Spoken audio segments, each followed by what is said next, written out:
Welcome to Sessions by Monster Chats. Sessions is a new kind of show for us where we ditch the script and instead dig into the real stories behind the people in our professional lives. How do we all come together in this world of entrepreneurship, sales, and unified communications? One session at a time. On today's episode, I'm going to be talking with Daria Tsvenger. Daria and I are going to be talking about her self-discovery program and her journey as an entrepreneur. I'm Colin Mitchell, the host of Monster Chats and the founder of Monster VoIP. Daria is a mindset expert and creator of the self-discovery program called the Dream Sprint. Her work has helped hundreds of people tap into the power of the brain and gain clarity, develop emotional resilience, and define the next steps in life. Daria, welcome to Monster Chats. How are you? Thank you. I'm doing great. Thank you for the introduction, and I'm really excited for our chat.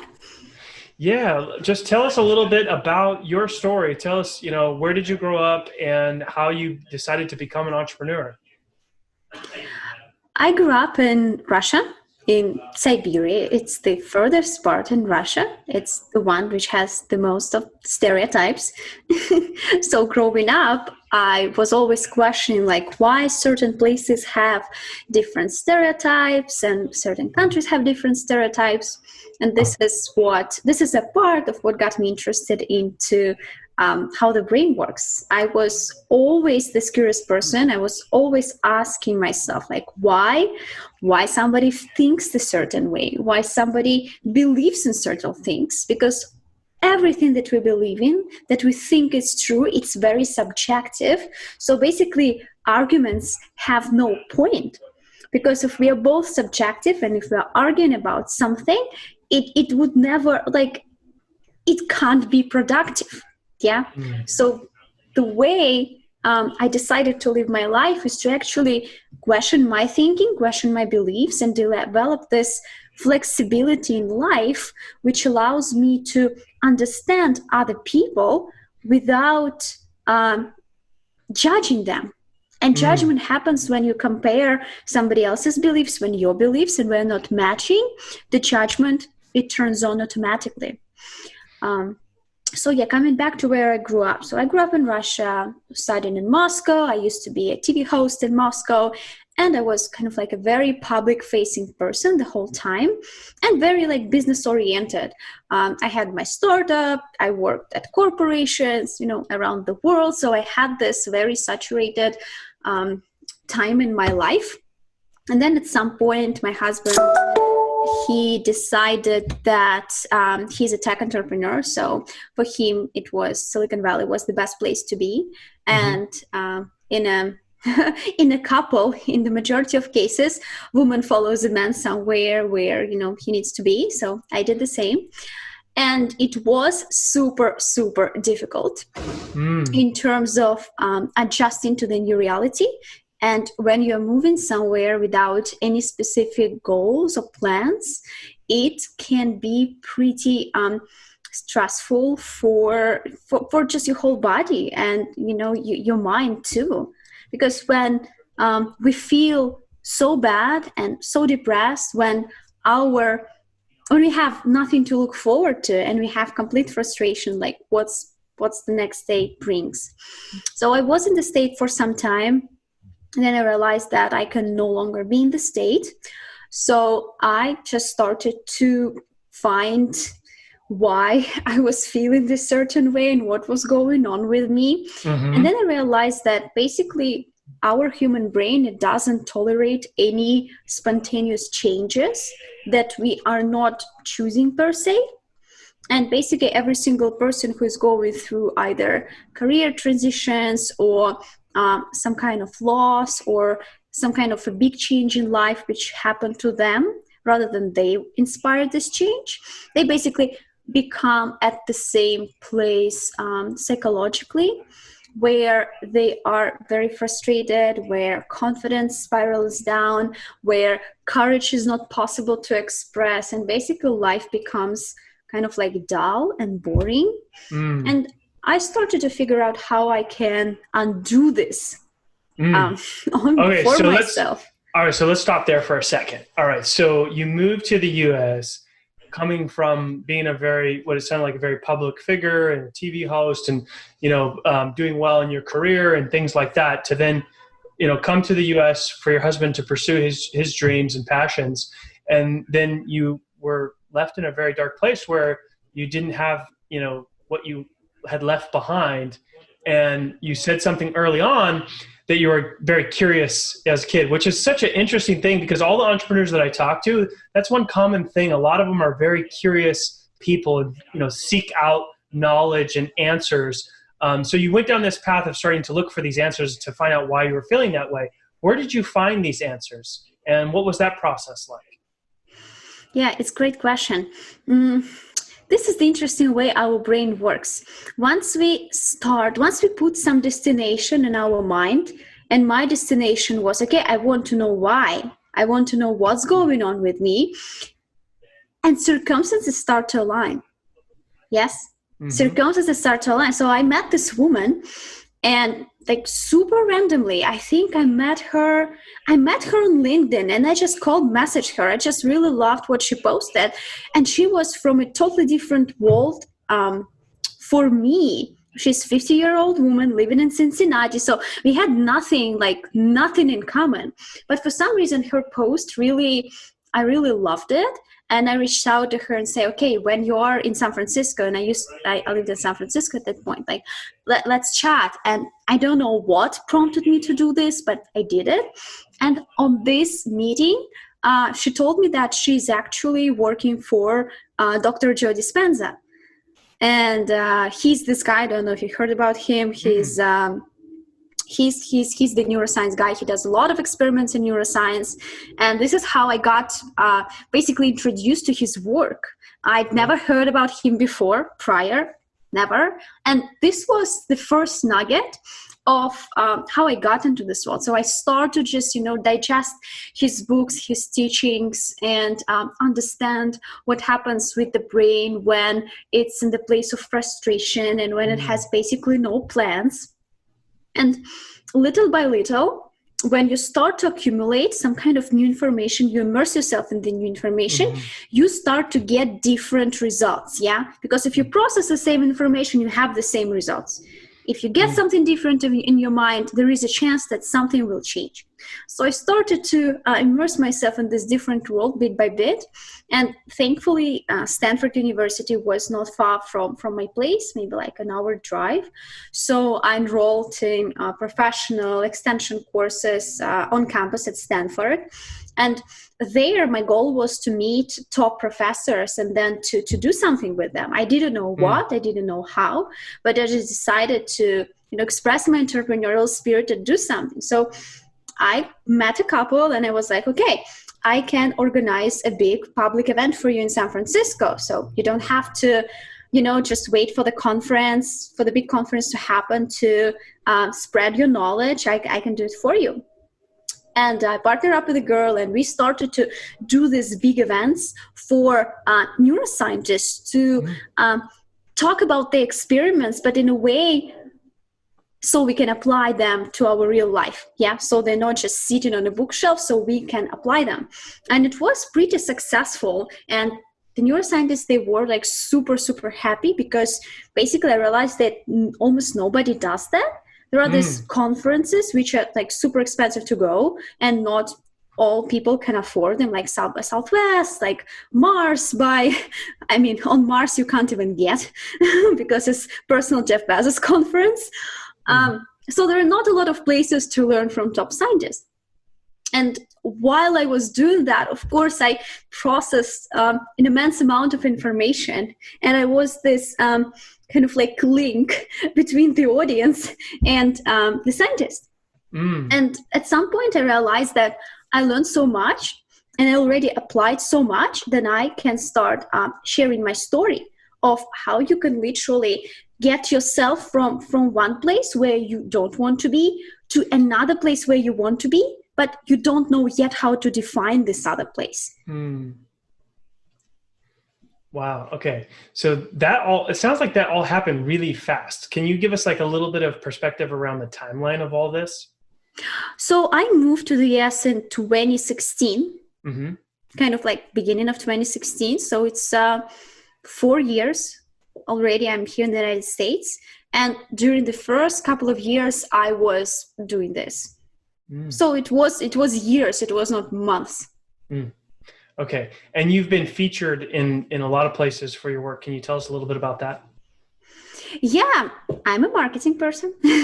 As I mentioned, I'm a business person. So I know that if you want to get the word out, you must know how to tell the story. And if you know how to tell the story, you can find people who are, whose job is to actually cover the stories. So there is no magic in that, just a lot of confidence and courage, I think, because I think that those are two most important qualities, not even the talent, not even the experience or the expertise. Courage and confidence comes first. And when you are able to act courageously, and it means that you are literally overcoming your fear every time, you're super fearful, but you still do this, and you do this awfully, but it still works. Because when you do something, there is many more chances that something happens in comparison with when you do nothing. So there is still more chances anyways, right. even if you do it miserably. So this is kind of like my philosophy. I'm not a perfectionist, like not at all. I'm 87% type of person. So, yeah. And for my personality, it works. I know that for some people it doesn't work. So that's why I'm always inspiring people to do self-discovery and not just to see a pattern and try to apply clothes that don't fit you. Like you can't just take somebody else's clothes and put them on and expect that they would fit perfectly. Yeah, you should discover your own features, your own measurements, and then like go get a custom clothing if you want it to fit perfectly. Right. So how do you get these people in a state of like going to a new elevated place or their dream or aspirations or passions when they don't even know what that is yet? Self-discovery. So that's why I created this program, and it's a self-discovery one. But actually, why I get so many results, like the completion rate of my program is 89%.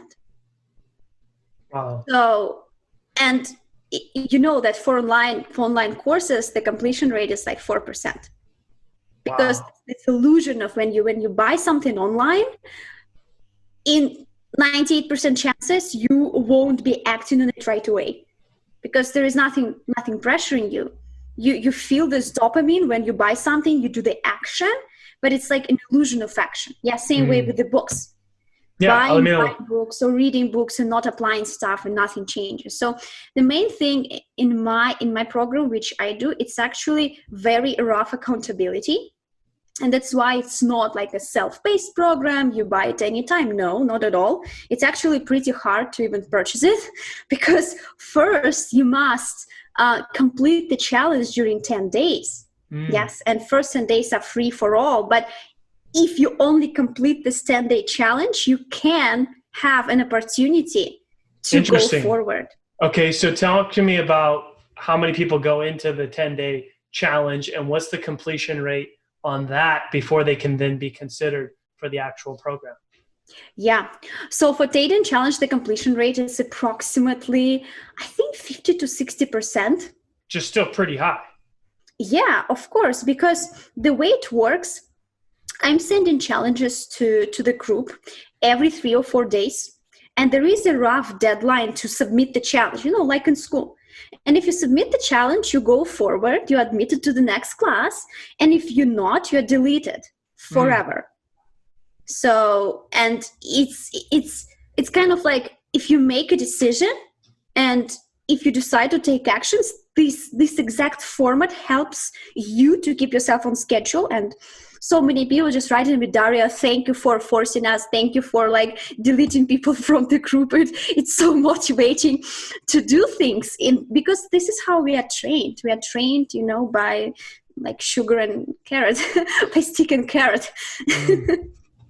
And this exact format works because when you are having these constraints and when you have some kind of consequences, this is when you can do this. And the majority of people do these challenges like an hour before the deadline. This is just how people do things, but still Yeah. better than nothing. Yeah, of course. Okay. So talk to me, like, can you give us some examples? Like, what would a challenge be? Okay. So I can uncover a little bit of a veil behind the scenes. So the first challenge, it's the only like physical challenge that we do, where you actually got to go and like do something physically. And sometimes people have a lot of clutter in their minds and these random thoughts that go in and out, and they just can't manage them. So, and you can't start with organizing your thoughts right away. It's just not possible. So the first challenge, it's actually to organize your environment via KonMari method. Okay. So you just, have you heard about Marie Kondo? No. Marie Kondo, it's like this big movement of a specific type of organizing your environment, basically like decluttering. Yes. Yeah. So this is the first challenge. You declutter at least 30 or 40 objects from every room in your house and unnecessary photos and apps on your phone. 30 or 40. What if you don't have 30 or 40 items? You do have, like, everything counts. Like little paper, little note, like a receipt that you for some reason keep in your, in your purse, like every single thing. Every single thing, it requires our energy to keep it. So that's why when you are like, even kitchen pantry, I mean, I'm sure you can find some expired nuts or something. I'm such a minimalist, so I'm just thinking, because I don't like to keep stuff. So if it's a clothing item that I haven't worn, I donate it. Receipts go in the trash. Like, I'm very I don't like a lot of stuff. So I'm just thinking, I don't think I could come up with 40 items to get rid of. In this case, sometimes I have like people who already like do this just by their nature. Yeah. In this case, I think in your digital environments, you can find something. Oh yeah. To organize. Yes. So there's always an option. Some people are super organized digitally, like they have all these folders, like color code. When you are seeing a Gmail of another person and it's like color coded, perfectly organized with like different colors of the stars and everything. Like, wow.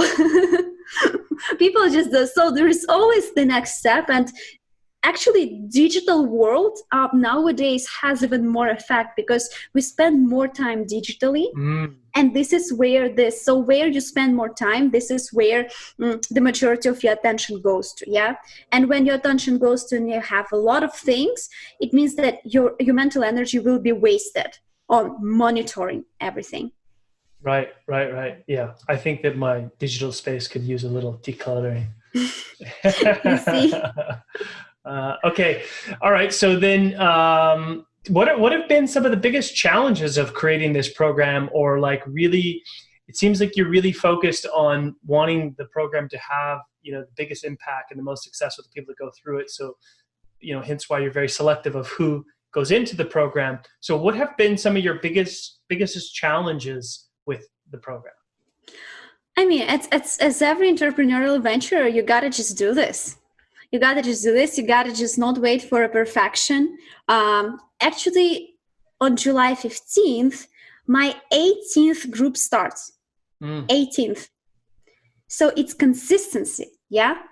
And in order to get consistency, you have to start and you have to make mistakes and you have to learn things on the go. There is no time to prepare. So when I actually pre-announced my program, I had all content in me, in myself, because I was using all these things, but I didn't have anything prepared. I was like, okay, I'll put it out there, I'll market it, I'll position it, but I will do it on the go with the group. And so this is how I started. And from that point, it was just consistency. doesn't matter rain or shine, doesn't matter if like hundreds of people signed up or just a couple of dozens, doesn't matter. I was still doing this every single month or like 3-4 weeks. Mm-hmm. Okay. So tell me, how has the group changed now that you're in the 18th group versus the first iteration of the program? Very easy. I mean, in terms of the demographics in the group, of course, in the first program. No, I mean, as far as like the courses and like what you do, you know, because I think one thing that you said that stood out, which I totally agree with, is a lot of entrepreneurs want to try to get it perfect and they think a lot and don't take a lot of action. So something you said is like, you just got to start doing it and then you learn and improve along the way. So what changes have you made along the way to get it to, you know, where it is today versus the first iteration? Oh yeah, first iteration was a completely DIY. And the way I host the program is on WhatsApp. So it's actually a group chat where you can't message. It's just like one-way communication. And then I sent 15-20 minutes audio messages. So you would listen to them like you would listen to a podcast. And then you have some like specific assignments to do. And so the first one was, of course, like no branding, no fancy printables. I've sent because I couldn't continue my thought for like 15 or 20 minutes. I was sending like a lot, like 3-minute messages, 2-minute messages, which I think was pretty annoying because in WhatsApp, if you know, you can't, they do not autoplay. You have to press separately every single message. So I think this was pretty annoying. So, and then my speaking got more concise.